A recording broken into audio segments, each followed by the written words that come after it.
speaking as a member of Fuel Poverty Action, but also as someone who was active in the Occupy at St. Paul's, and also as someone who was active for many years in the women's movement. And I want to start with the fact that each year in this rich country, one of the richest countries in the world, over 10,000 people die from fuel poverty. And if you know that there are 10,000 dying, you can only imagine how many thousands there are of families with young children who are living in one room because they can't afford to heat anymore, of pensioners who are living with damp and rheumatism and arthritis, of students who are huddled with their laptops in their duvets because they can't heat their rooms. Now, you can't separate fuel poverty from other poverty, from food poverty, from housing poverty, from just plain miserable poverty. And like all the other poverty, we know that fuel poverty is planned. It's not a secret. People plan poverty. They call it austerity. It's their intention. But it's not austerity for all. We know that 85 of the world's richest people have more wealth than half of the world's population put together. That's stunning. And it's just as true in this country as it is in every other country, because it's not an accident. It's called accumulation, taking the wealth of the many and using it for the few. It's called accumulation, and accumulation is what capitalism does. It's what capitalism is. Now, Martin Luther King said of the Vietnam War that it was sucking up resources that we need, sucking them up like some demonic suction tube. He said that the war was the enemy of the poor. That was an invaluable statement. But it's not just war, because capital, and in particular the fossil fuel industry, is hoovering up the resources that we need for our survival. It's hoovering up our income, and it's digging up our earth, and it's ruining our air, and it's also sucking in huge subsidies.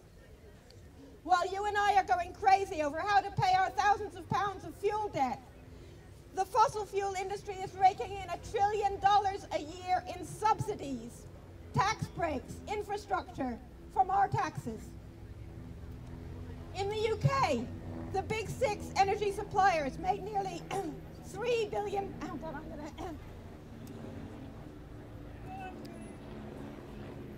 You hold that a bit quiet, yeah. Made nearly £3 billion profit in a year. But let's not forget the landlords' profits too, which are soaring because, as the Radical Housing Network has made clear, there's no rent control, no security of tenure.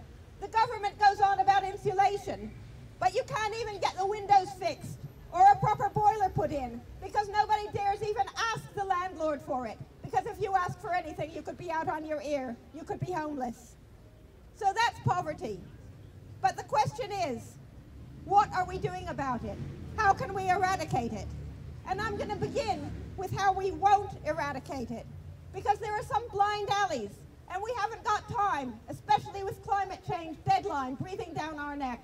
We have not got time for blind alleys. And the first blind alley is something like Make Poverty History, when the NGOs and Richard Branson got everybody wearing wristbands to try to persuade the people at the top that it was immoral to make us poor. That didn't make poverty history. It didn't even make history.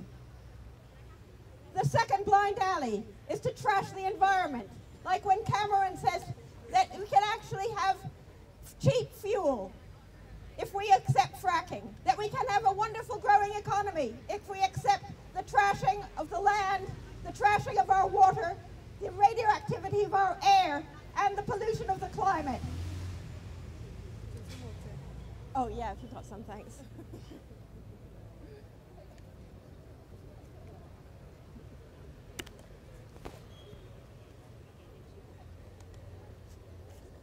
Thank you. No worries. Much better. Okay, and he says that because they try to counterpose poverty and climate change, like you have to choose between pollution on the one hand and poverty on the other. But in fact, they're the same, and climate change is actually on track to make more poverty millennia. Now, the third blind alley is a bit more controversial, but it's the promise that the way, the route, the best route, as they always say, the best route out of poverty is jobs.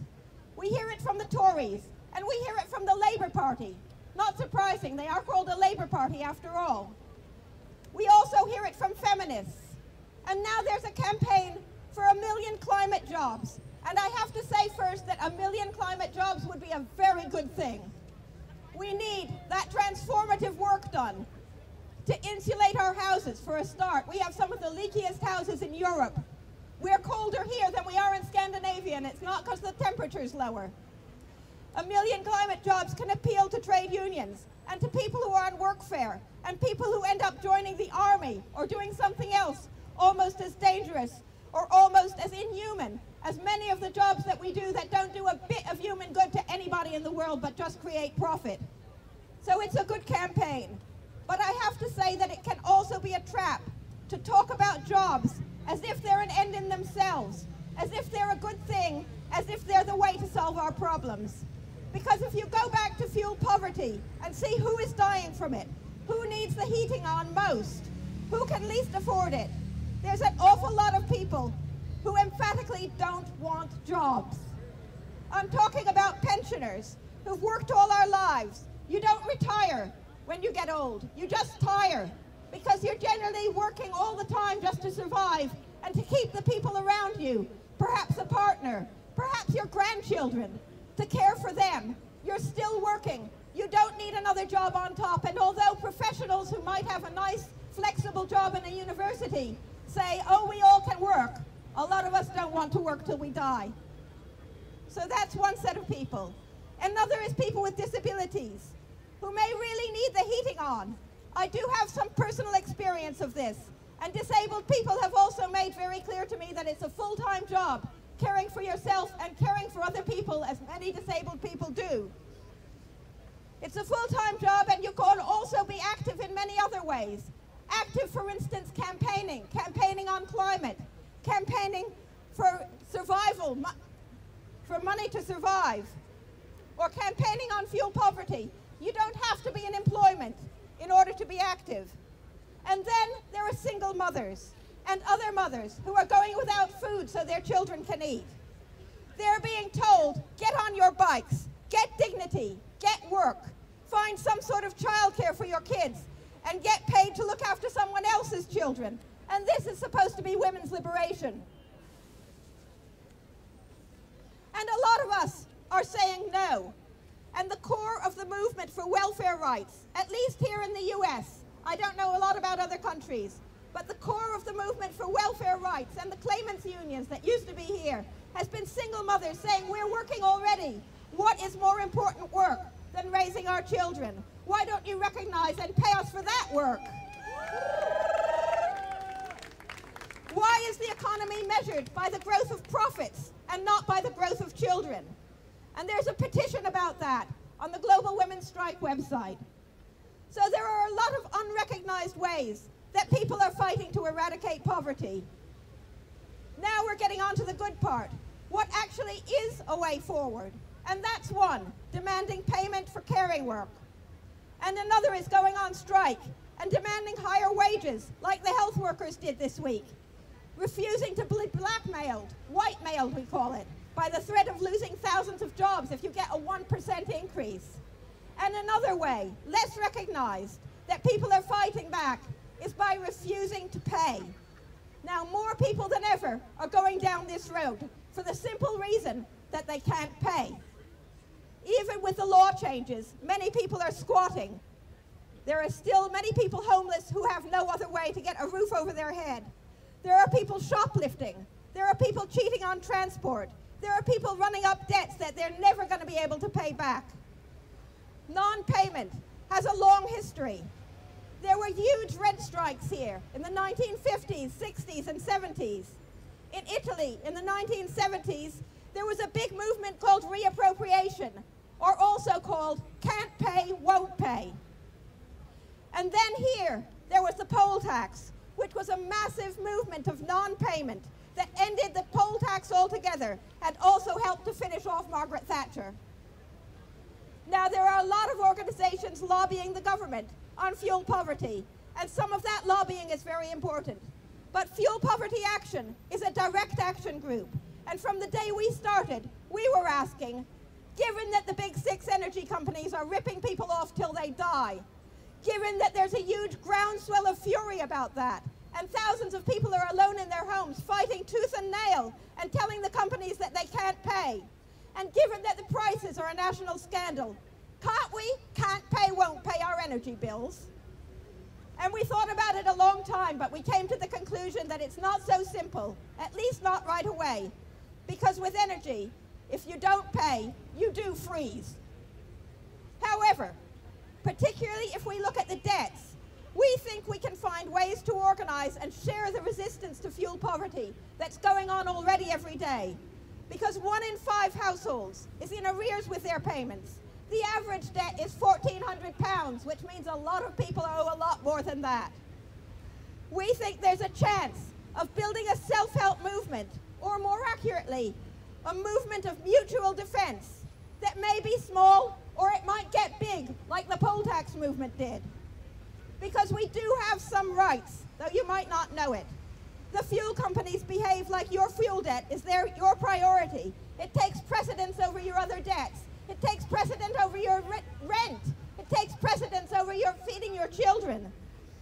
They behave like loan sharks. You may have heard about the man a couple of weeks ago who committed suicide because he owed £5,000 and British Gas cut him off, and he told them that he would hang himself if they turned off his lights, and they went ahead and did it anyway. Now, that's not supposed to happen. Fuel debts are supposed to be resolved in the context of everything else you need to pay for, and they're not.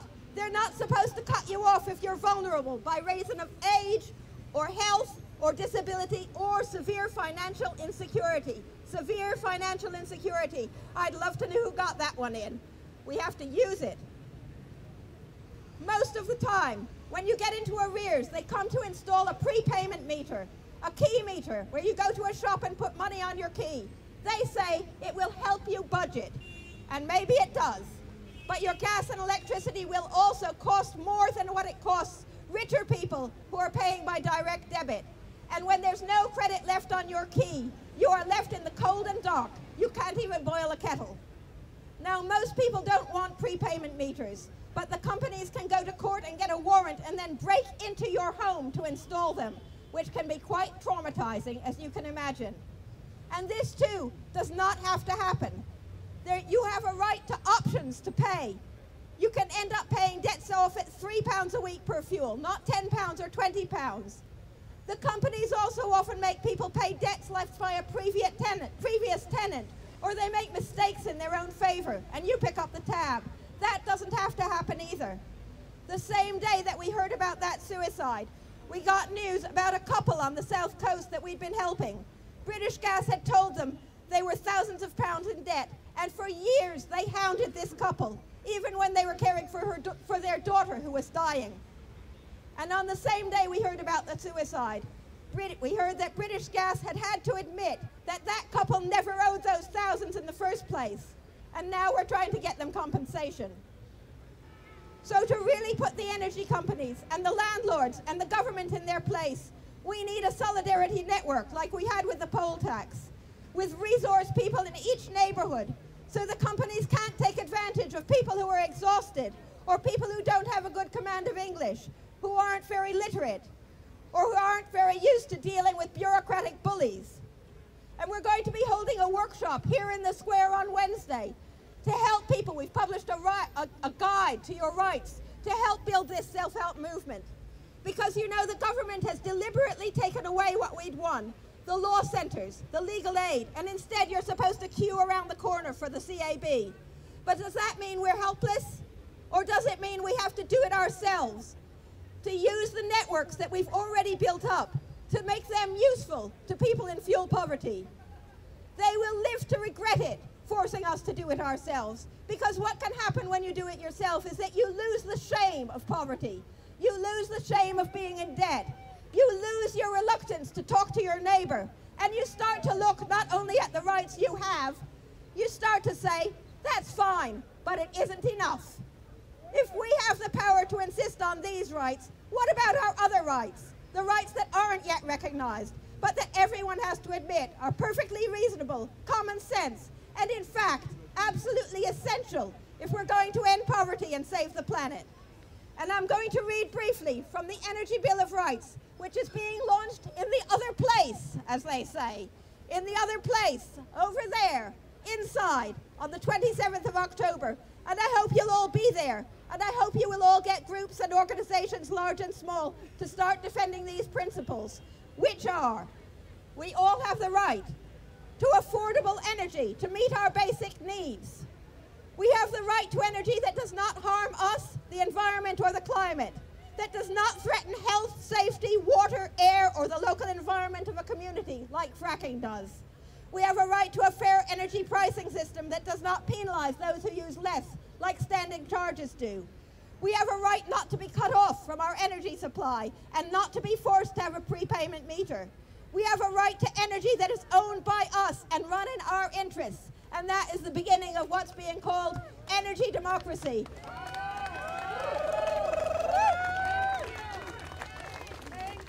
And we have a right to properly insulated, well-repaired housing that does not waste energy. Thank you very much. I've run out of time. I hope to see you here on Wednesday and over there on the 27th. Thank you.